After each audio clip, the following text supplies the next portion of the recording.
Welcome back to the Alcohol Tipping Point podcast. I am your host, Deb Masner. I am a registered nurse, health coach, and alcohol free badass. And today, returning on the show is Martin Lockett. He was a favorite guest of ours. He was on episode 69 if you want to listen to his story again. Martin is a trained counselor. He has his master's in psychology. He has a powerful story about serving 18 years in prison for a DUI that took the lives of two people. And he shares that story, like I said, in episode 69. But the reason why I wanted to bring Martin back to the show today is because he has so much to share about navigating those feelings of guilt and shame and how we can overcome those, and the role of forgiveness and the role of labeling and just everything that goes along with that. So, thank you, Martin, for coming back again. Thank you so much for having me. It is an absolute honor to be here. I loved it the first time around, and I have no doubt that this is going to be just as enjoyable, if not more. Yeah. Well, I mean, it is a really heavy topic, though, right? So, we're talking about guilt and shame, and oftentimes those get confused. So, can you just give a lowdown between the two? Sure. Well, you're very right in saying that oftentimes they get conflated. We often hear people use them interchangeably, guilt and shame and guilt, as though they are one and the same. And I think that is because both are, negative feelings, right? We feel badly about something that we've done. And so we tend to think that they are the same. But in fact, they are very much distinct and different. And so here's how I like to explain guilt and shame. So guilt is a healthy way of processing something that we did to offend someone or to cause harm in some way, right? And so we feel badly about it. It's deeply rooted in our conscience. Our conscience guides us as to what is right and what is wrong. And so when we offend someone or something and we feel badly about it, that is guilt, right? And that should be used to then make some corrections in our behavior going forward, make amends where we need to make amends, and to hopefully not repeat the same behavior. Shame, on the other hand, is guilt that has run amok. So shame is when that guilt lingers and stays with you and becomes deeply entrenched, and it morphs into this overarching character assassination that says you are a bad person. You not only did a bad thing, but you are inherently bad, right? And that you're unworthy or you're unforgivable or you're unlovable, right? And it's something that plagues people for years and years and years to come.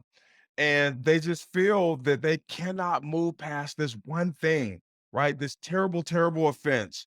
And so, there's no good. There is no sort of mechanism that comes from shame.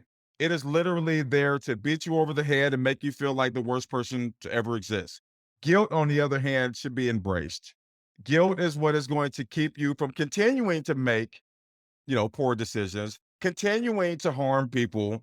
And it helps you to learn and to grow and to become the best version of yourself that you can possibly be. But again, without understanding the difference between the two, you see a lot of people allow guilt to morph into shame. And so I'll just briefly say for me what that looked like, as you alluded to my catastrophic crash that, led to me doing 17 and a half years. Well, I was responsible for two human beings' lives that I had never met. These are beautiful people, and they lost their lives at the hands of my recklessness and alcoholism and just sheer stupidity, if I'm being blunt. And so I lived with shame and guilt, but more shame for the better part of 3 years at the beginning of my sentence. And what that looked like is every month for the month of December, for the entire month, because that was when this happened, was New Year's Eve, I would relive in vivid detail every single aspect of that day that led to that fatal crash. And I would not go out to work out. I would not go to eat the meals. I would sit on my bunk all day. I was depressed. I was self-loathing. I was in self-condemnation. And it was just this miserable, heavy weight that stayed with me for the entire month of December because I felt in a kind of twisted way that this was my way of honoring my victims by not forgetting, right? Not allowing myself to forget what happened in vivid detail. But then it finally dawned on me that the energy that I was expending in this, beating myself up and allowing this to linger for so long, that was wasted energy, right? That was not me constructively and productively using my energy to, to in my case, to honor my victims' lives and the work that I had promised that I would do, right? But however you need to make amends for whatever it is you did, that's where your energy needs to be. And so again, this is a long-winded answer to say that guilt can be your best friend that holds you accountable, and it should. And shame is always going to be your worst enemy looking to keep you down. And so how could you overcome those? They're so ingrained. How do you overcome them?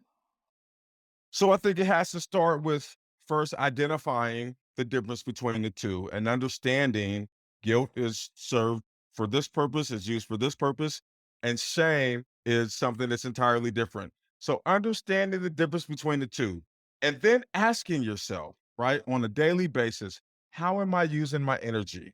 Am I using my energy to kind of wallow in this pitiful state, right? And I'm carrying this heavy weight with me day after day, and I'm not allowing myself to move forward? Or am I using that energy towards something that is positive, something that is productive, something that is helping me to make amends for whatever it is I've done, right? And when we say making amends, right? If you've offended someone, you feel terrible about it and it's just eating you up, right? The first way to start making amends is to directly apologize. But the amends shouldn't stop there, right? It should be, okay, so you said you're sorry. Now show me that you're sorry, right? Amends is action. And so again, to illustrate with my situation, to honor my victims' lives, I now have dedicated my life to getting the message out there about drinking and driving, right? And helping people who struggle in active addiction because that's what they were doing at the time of their deaths. That is me perpetually making amends and trying to atone the best way I can for what I did. Now, obviously, a lot of people, most people haven't killed two people in a DUI crash and went to prison.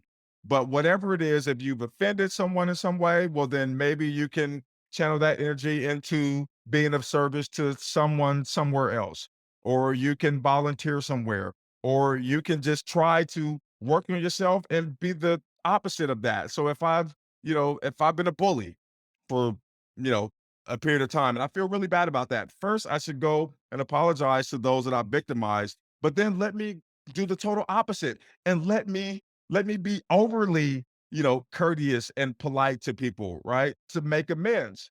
And so again, it's trying to not just, verbalize that you're sorry, you feel bad about it, but you want to put that in an actionable, way, right? You want to make that seen and felt by people. And so understanding the difference between the two and then asking yourself the critical questions. Okay, so now that I understand the difference between guilt and shame, how am I expending my energy?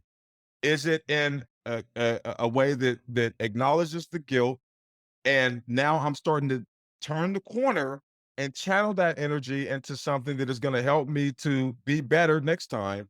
Or am I simply just staying stuck in this miserable, pitiful, self loathing, self condemning state? And once you identify the difference between the two and you start to rechannel that energy into something that is productive and that is constructive and that will, aid you in this process of being better, then I think you started to figure it out. As you were talking about that, I felt like I had a little light bulb because I was thinking a lot about guilt and shame and how it relates to when you're drinking and you're trying to change your drinking. And so you feel like all this shame that you're a horrible person because you can't quit drinking. And the guilt that you're talking about is more like owning that yes, you are still drinking, like taking responsibility for it and then doing something about it, taking action, practicing not drinking, whatnot. I tell people a lot, like, to help overcome these different feelings. And I wasn't calling them guilt and shame, but now that I think about it, they really are rooted in that. I tell people to focus on data, not drama. So data being, okay, you drank last night, just being really scientific about it. Yes, you drank. You had 4 bottles of ethanol containing liquid, and that's it, right? That's data. But the drama, that's the shame, right? That's where you're laying on, "Oh, I'm a horrible person. I'm never going to figure this out. I'm a failure." So I'm glad that you talked about that. So that just made me think, Martin. Okay. Absolutely. That's 100% right. And we can certainly delve into that a little bit more later, but you're right. Oftentimes when people slip up, whether it be whatever they're trying to do, if they're trying to lose weight and they're doing so good on their diet for 2 weeks straight, and then they, allow themselves to have a donut or a couple cookies, right?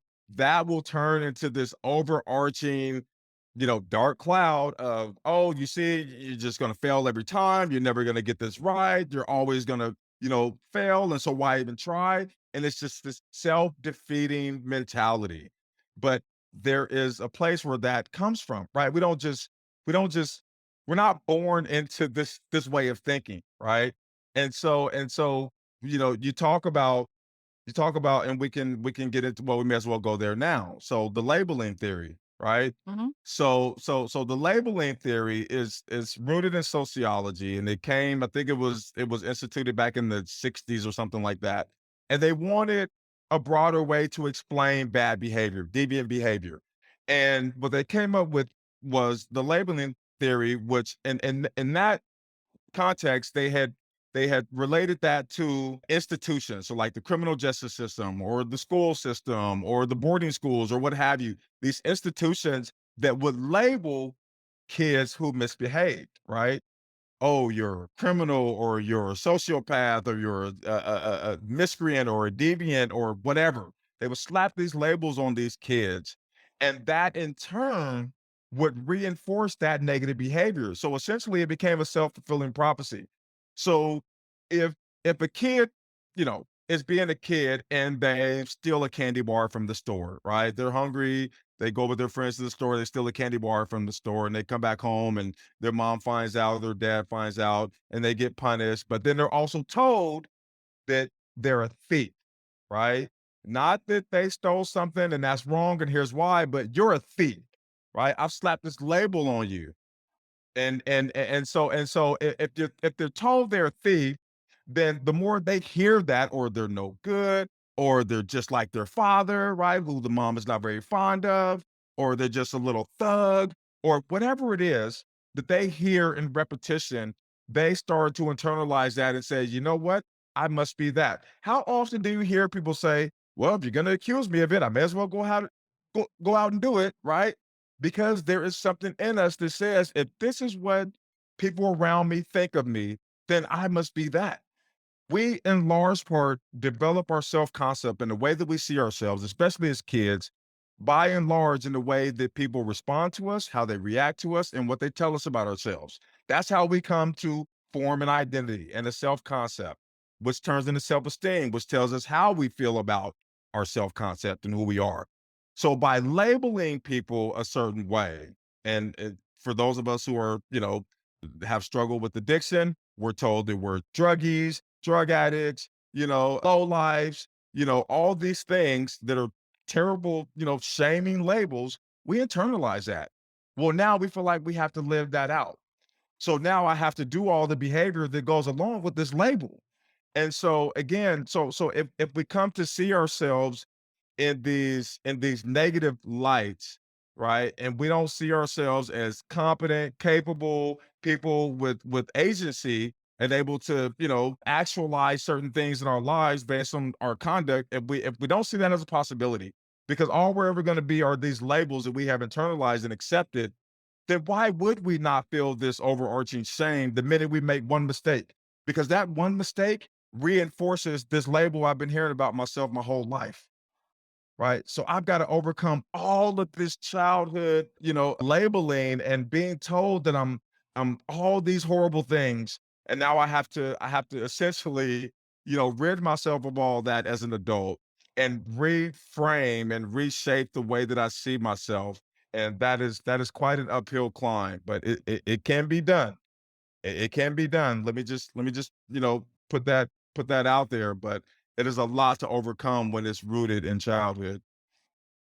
And I think that it kind of the opposite happens with the labeling and shame too, is that people who have a problem with drinking or addiction don't want to be labeled as an addict or an alcoholic. And I think that's why it is so important to challenge the stigma and what it looks like. That's why like use alcohol use disorder, you're not the condition or the disease or whatever you wanna call it, like, you are a human and maybe you have an issue with this.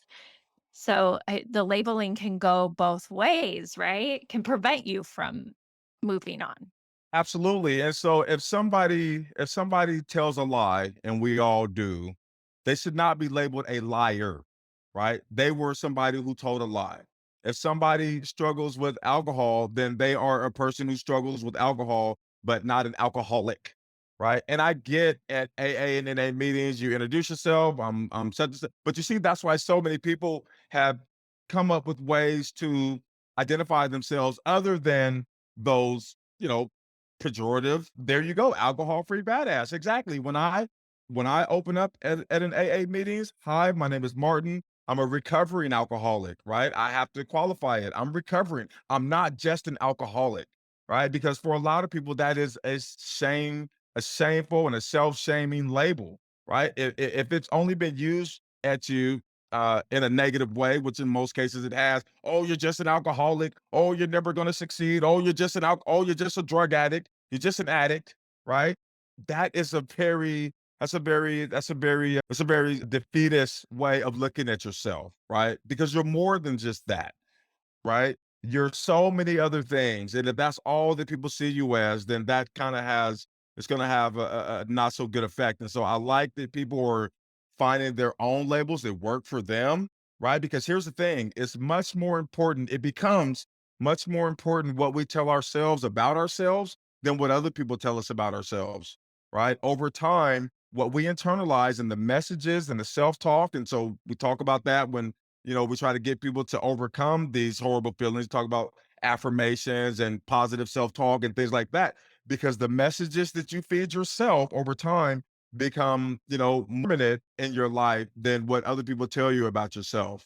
And so it kind of takes the opposite effect as you get older versus when you were a child and everybody shaped who you were. Then later on in life, we kind of shape ourselves based on what we tell ourselves. And so, no, it's a very, very valid point that the labeling can go the opposite direction in a positive way when you start to reframe the way that you label people and how you see them. Well, that seems like a good segue for something else I wanted to talk to you about, which was the power of positive thinking and how we can change our thoughts. Right. So during my 17 and a half year prison sentence, it's a lot of people find it difficult to have a positive disposition in such a negative environment, right? Like, how could you possibly, find things to smile about and to laugh about and to be joyful about in such a negative, dark environment? And I would say that it has to start with acceptance. So we're all familiar with the 5 stages of grief, right? Something really terrible happens, and we go through these emotional stages before we reach acceptance. And so what that looks like, just briefly for those who might not be as familiar with it as some of us. So it starts off generally with denial. Oh this did not happen. This cannot be happening. I refuse to believe that this happened, right? And then it goes into maybe a stage of anger where you're just totally, you know, peed off at whomever. You might blame God, you might blame your neighbor, you need somebody to blame. You're just so angry that this happened, right? And then it goes into a stage of bargaining. Well, I guess it could have been worse. I guess I have to, be thankful that it wasn't as bad as it could have been, or however you bargain with it, with yourself to mitigate that pain. And then it goes into a stage of depression, right? And then eventually it finds its way to anger. Now, we don't always move through that in a linear fashion from one to the other. Sometimes we, bounce back and forth. And for some people, they will stay bouncing between those four for years before they finally reach the stage of acceptance. But if you're ever going to transform that dark energy that you possess because of what you've done and you feel terrible about it, if you're ever going to transform that into positive thinking, you have to reach a level of acceptance. And then once you reach that level of acceptance, now you have to ask yourself, like I did when I had gotten sentenced to 17 and a half years, and I accepted the fact that I was going to be in prison for 17 and a half years, and I accepted the fact that I was responsible for two human beings no longer being here. I accepted that. There was no way I was going to change either one of those. So now the next question or questions had to be for me, well, how do I now take this tragedy, this terrible thing that I've done, and transform it into something that is purposeful? What lessons am I supposed to extract from this terrible, terrible thing that can help me to be the best version of myself that I can be so that I can then help other people to be the best versions of themselves? That became the critical focus once I had reached the level of acceptance. But you cannot get to the positive thinking and turning something terrible into something positive unless you come to a level of acceptance first. Right. And so that has to be where everything starts. And again, allow yourself to feel what you need to feel. Go through every stage of the grief process that you need to. Go through it 3 or 4 times, but make sure that it is leading to that final stage of acceptance. Do not allow yourself to stay stagnant and vacillating between the four and never getting to acceptance. That is not going to help you. It's not going to help you be better for yourself or anybody around you. And that is not that is here's the thing. I don't think we go through terrible things in life because some, you know, greater being or the universe or God or however you see it is trying to punish us. I don't believe that. I don't believe that we go through traumatic circumstances and difficult, trials in life just because, just for happenstance.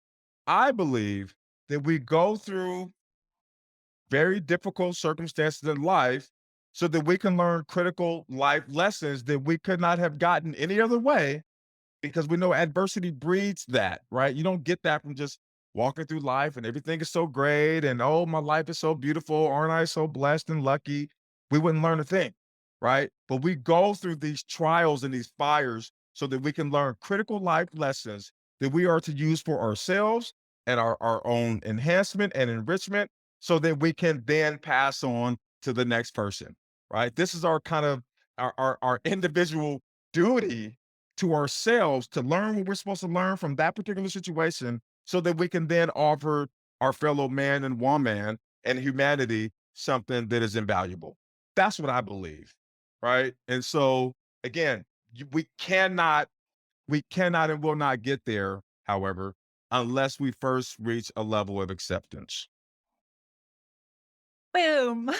That's so good, Martin. I thought of a couple of things as you were sharing. Well, one immediately, like after you said going through all those things has led you to where you are, and how everyone has that sort of journey, and I like the saying, like, things don't happen to you, they happen for you. Right. And then as you were talking about just navigating the stages of grief, that process to get to acceptance is like exactly navigating your relationship with alcohol. You know, you go through denial where you're just in denial that you even have a problem. And then you go through bargaining, and that's that whole moderation piece, right? Right. And then you go through sadness, like, "Oh, I really wish I could drink. Why can't I just drink like a normal person?" quote unquote, you know? And then the anger too, where you're just then you're like angry at alcohol and the big alcohol marketing, and then getting to acceptance, like, okay. I accept that I have a problem with drinking. Right. I need to do something about it. Like, it's not my fault, but it is my responsibility. And then just like you said, like, because they added that 6th stage to the grief process, which was meaning. So finding meaning, finding purpose, which you have found so beautifully. Do you ever look back on your life and think, What if you hadn't have gotten in that accident?" Like, does your I'm sure it does, and what do you think about that? I have. Obviously, I've thought about that and what my life would be like today. And I can't help but to think that the rate that I was going with my drinking and living recklessly and, just making a lot of bad decisions in my active addiction, I can't help but to think that my life, first of all, might not even be here. But if it was, that it would be in shambles. Honestly. I'm one of those people that unfortunately I only learned, or in those days, I would only learn the hard way, right? I wish I could look at somebody else's bad mistakes and bad behavior and say, man, I know not to do that because I just saw what happened to that person, right? I wish I could just learn by observing and things like that. Not me. I was a hard-headed learner, and fortunately I had to learn the hard way. My biggest regret, obviously, is the fact that for the light bulb to come on in my head, two people had to lose their lives, right? That's the most regrettable thing. However, I don't live in shame over that today because that would do me not an ounce of good. So I honor that regretful feeling by doing the work that I do today to help myself and to help other people. And I'm good with that, right? But again, I didn't get there overnight, but I certainly think about what my life may have been. And again, I don't, but see, here's the thing. I try to I'm also cautious about that because that can also lead into that shame component when you constantly are trying to, relive the past or ask, well, what if? Well, only if this would have happened and only if that would have happened. Again, ask yourself, why are you doing that? Right. Now, if that's to help you to be better today, then by all means go for it.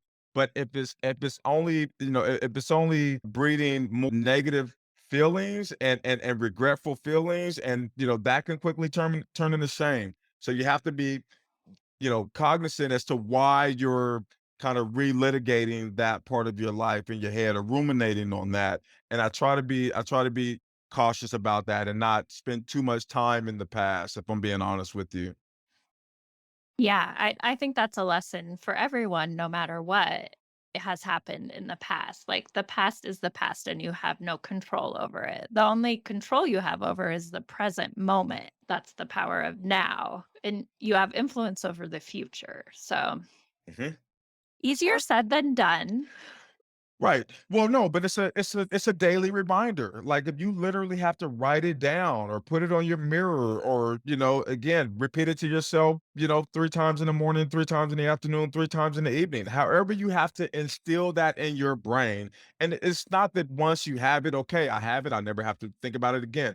If you have to do it every day for the rest of your life, then do it. It is much better that you would do that than finding yourself reliving past events that you cannot go back and change, only to have them, make you feel shameful and live in, kind of this self-pity and wallowing in self-loathing state. I would much rather have you repeat it 100 times a day to yourself and go through that than the other.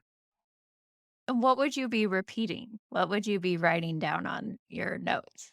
So, for instance, so when it comes to shame and guilt, right? So guilt says what? Guilt says that I did a bad thing, but shame says I am a bad person. So again, if I had to write it down every day, I did a bad thing, but I'm not a bad person, right? I did a bad thing, but I'm still forgivable. I did a bad thing, but I am still lovable. I did a bad thing, but I am still, like whatever you have to, whatever makes sense to you. But you have to counter, the message has to counter anything that is related to shame. And again, shame is this overarching character assassination about who you are as a person, not about what you did, but who you are as a person. And that's what you have to combat, right? To prevent feeling shame. And so what were some other ways of just using that power of positive thinking? You mentioned coming to acceptance. What are some other things? So for me, it was always, you know, thinking, what would I want if somebody had done this to my family member? What would I want the outcome to be? Right? And so I try to channel that. If I wanted this person who had done this to my family member to, learn everything they could about addiction so that they could, use that influence with those around them, right? To speak to first time DUI offenders so that they wouldn't, you know, turn around and continue to drink and drive, to speak to high school kids who are, prone to making those mistakes when they're, trying to figure themselves out. And if I could prevent that, then I would want that person to prevent that. Going into, colleges and speaking to young people who drink like it's going out of style, and try to use my message. So everything that I would want for that person who had done this to make amends to me and my family is what I try to do, right? That was kind of what guided my steps as to what to do next. And so for everybody, that's going to be different. And so whatever it is that you're, feeling, shame about, if you could do the opposite, right? If you could do the opposite of that to so they have the miracle question, right? And they say, okay, close your eyes and imagine your life as perfect as it can possibly be, right? A miracle happened overnight. You woke up, you have this perfect life. What would that look like? And they start to say, "Oh, well, I'd live here and I'd have this job and I'd, have 2 kids and I have a dog and da." Okay, so how about we start putting the building blocks in place to start working toward those things, right? Like the action has to start somewhere. There has to be a goal, right? Which is kind of the end stage. But then there's got to be a series of steps that have to be taken along the way to get you there. So if I have a 5-year goal and this is where I want to be and this is what I want to do, then I need to break that down into 1-year goals. And then I need to break that down into 12-month goals. And then to, weekly goals and then daily goals. And if I can do something today that gets me one step closer to that 5-year goal that's off in the distance, then I'm right where I need to be. And so for each individual, you know, you have to ask yourself, well, if this is going to turn out to be perfect from what I've done, I feel terrible about, the perfect ending to this story would be what? Okay. And then what is in my power? That's another part of this, is understanding what's in our power and what's not. Some things are just out of our control. And again, that's where that acceptance comes in. We have to accept that, right? But whatever is in my power to make amends in the best possible way that I can, what can I do today to move one step closer to that? And then you channel your energy into whatever that is. Yeah, really good. Well, how about we talk a little bit about forgiveness and how you can move towards forgiveness of yourself and others? Right. So forgiveness and unforgiveness, I think, is very connected to shame, right? And so forgiveness, self-forgiveness, let's start there. For me, because I had to, learn to forgive myself. But it has to start with kind of reframing and reshaping the way that you see yourself. And what that means is you have to start rejecting all the labels that people have placed upon you probably since childhood, right? You have to start rejecting those things about yourself because you're not those things. You've accepted them for many years that this is who I am and it's all I'm ever going to be, but that is a lie. So again, you have to deconstruct that framework and how you come to see yourself and start rejecting those labels and reshaping the way you see yourself. And you start doing that by saying, okay, I am a human being. I am prone to making mistakes. I have made many mistakes, but I am redeemable, right? I am forgivable, right? I am worthy. I deserve a second chance. And if you have to literally stand in the mirror every morning and start your day off with that. Positive affirmations. Tell yourself, I am worthy. I am lovable. And I don't care if you have to say the same 5 or 6 things every day for the next 365 days until you actually believe it. Then do it. Because I'm telling you, what you tell yourself becomes more important than what anybody else can tell you about yourself. Believe me. And so once you get there and you get to a place where you understand that you are a fallible human being, as we all are, who are going to make mistakes, as we all do and will continue to do, but that you are deserving of forgiveness. And it starts with yourself.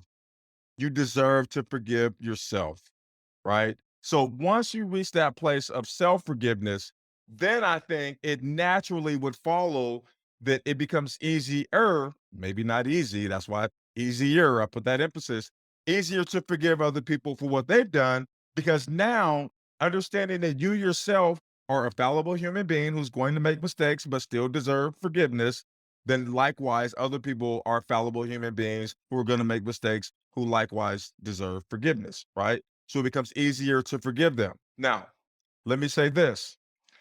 If you still find it incredibly difficult, as a lot of people do, to forgive people because you feel that they inherently deserve forgiveness, then do it for the most selfish reason you can, which is to not continue to burden yourself with unforgiveness. So if you have to, and you hear a lot of people say this, forgiveness is not for the other person, it's for yourself. And here's where that made the most sense to me. I was in church one day, and the pastor had given this analogy, and I'm sure a lot of people have heard it, but he said, unforgiveness is like you drinking poison and expecting the other person to get sick. It doesn't work that way. They have gone on about their lives. They have probably forgotten all about whatever it is that you haven't forgiven them about, aren't thinking about you in the least, and you're walking around with this bitterness and this grudge and this resentment and this unforgiveness, and it is eating you alive. You may not feel like it is, but I can promise you, physiologically, it is taking a toll on your body. And so rid yourself of that, not because they deserve it necessarily. If that's the way you feel, then you're entitled to that, but do it for yourself. Do it for yourself. And let me just give a brief illustration as to what that looked like for me, again, while I was incarcerated. So I had a girlfriend. We had been living together for 2 years, and she, when this happened, she stuck by my side. She was there to visit me every week and, taking care of me. And we talked on the phone, and she said, Martin, I don't care how much time you get, I'm going to be by your side. We're going to do this. And, when you go to prison, like, you are desperate to cling to whatever it is that is familiar in your life. And obviously, your significant other is the most familiar thing, and it is your only source of comfort, your main source of comfort when you are incarcerated. And so it was such a relief to know that this woman was going to be by my side. Well, that turned into her ending up sleeping with a friend of mine. I mean, not just a friend. I grew up next door to this guy. We played little league baseball together. We played basketball together. He was like a brother to me, and they had an affair. And when I found out about it, like, I was beyond crushed, as you can imagine. I couldn't eat for 3 days. I just, I still had, you know, a ton of time left. And I was thinking, this cannot be happening. The two people who were the closest to me betrayed me.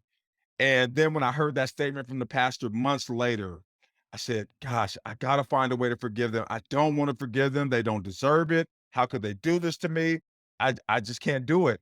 But then I started, when I was taking my courses and I was reading, I was doing a class on sociology. It was talking about ways that learn things behaviorally. By doing things, we learn things. And so it had talked about just by, kind of fake it till you make it, right? You hear that a lot.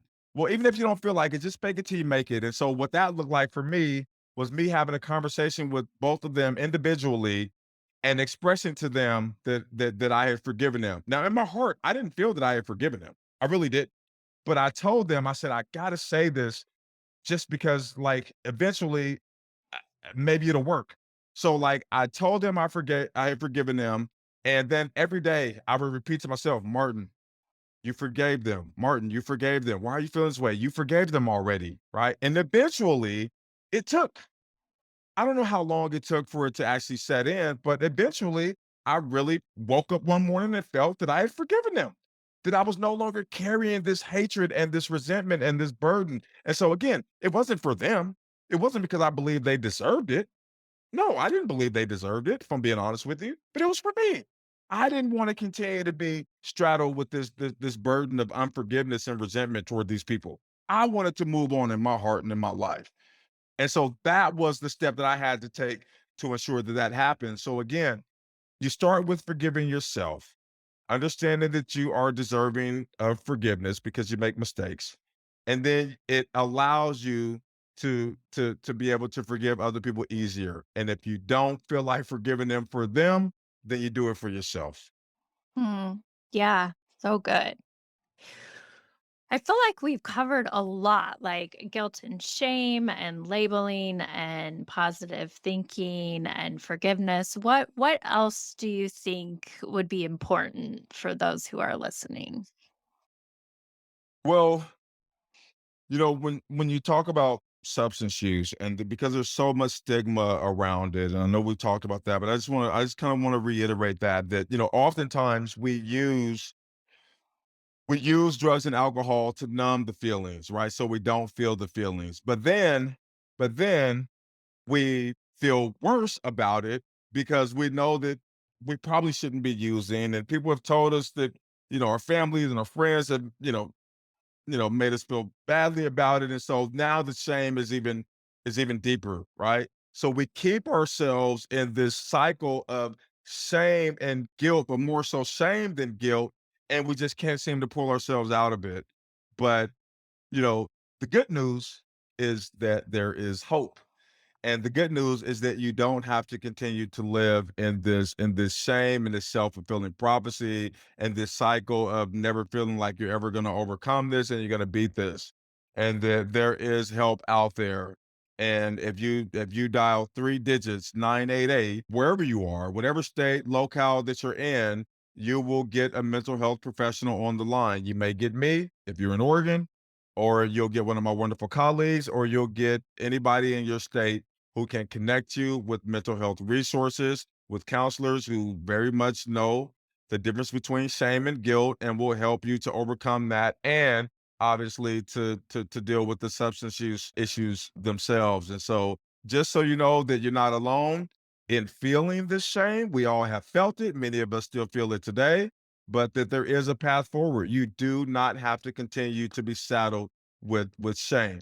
Guilt, let's embrace it. Let's learn from it. Let's grow from it. Let's be better because of it. Never, never allow shame to become a part of your everyday life. It is not your friend.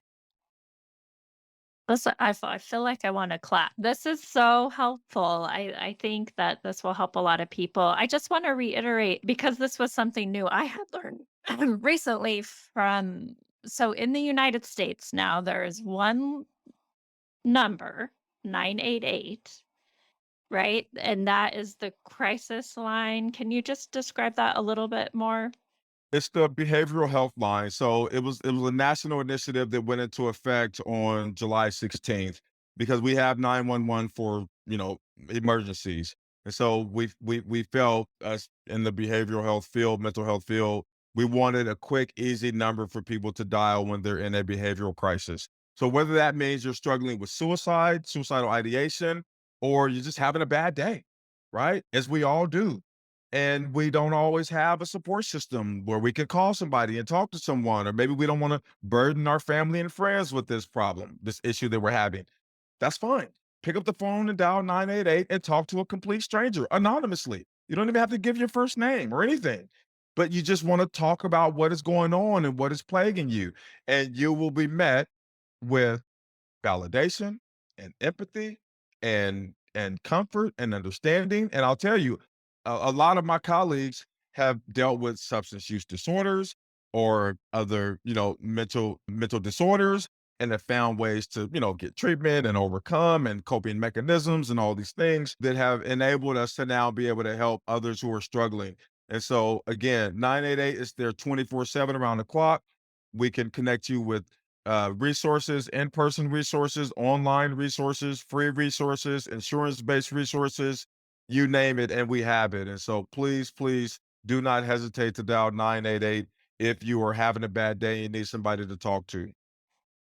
Thank you. Thank you so much. I've been trying to get the word out and really trying to get the word out about suicide prevention lines. And so This is really important and it's just so helpful. I want people to know that and it's free. And then I know that like in other countries that there are crisis lines as well. So just for other people who could be as quick as a Google search to find your crisis lines in your country. So keep those resources in mind and ask for help and know, like Martin said, you're not alone and you can overcome this.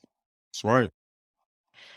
Well, this was really helpful. I really appreciate you coming on and talking about these heavy topics and just giving hope and strategies. I think it was, very valuable and interesting. And I thank you. Thank you so much for everything you're doing.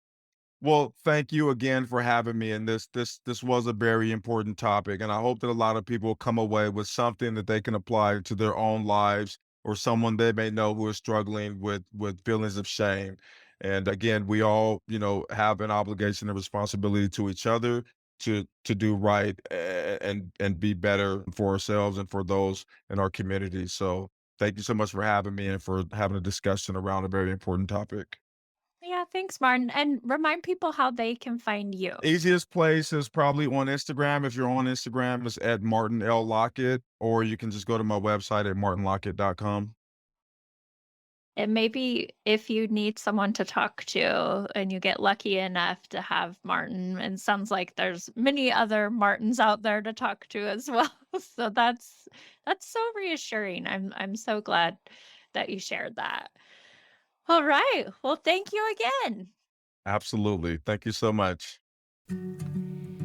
Thank you so much for listening to this episode of the Alcohol Tipping Point podcast. Please share and review the show so you can help other people too. I want you to know I'm always here for you, so please reach out and talk to me on Instagram at Alcohol Tipping Point and check out my website, alcoholtippingpoint.com, for free resources and help. No matter where you are on your drinking journey, I want to encourage you to just keep practicing, keep going. I promise you are not alone and you are worth it. Every day you practice not drinking is a day you can learn from. I hope you can use these tips we talked about for the rest of your week, and until then, talk to you next time.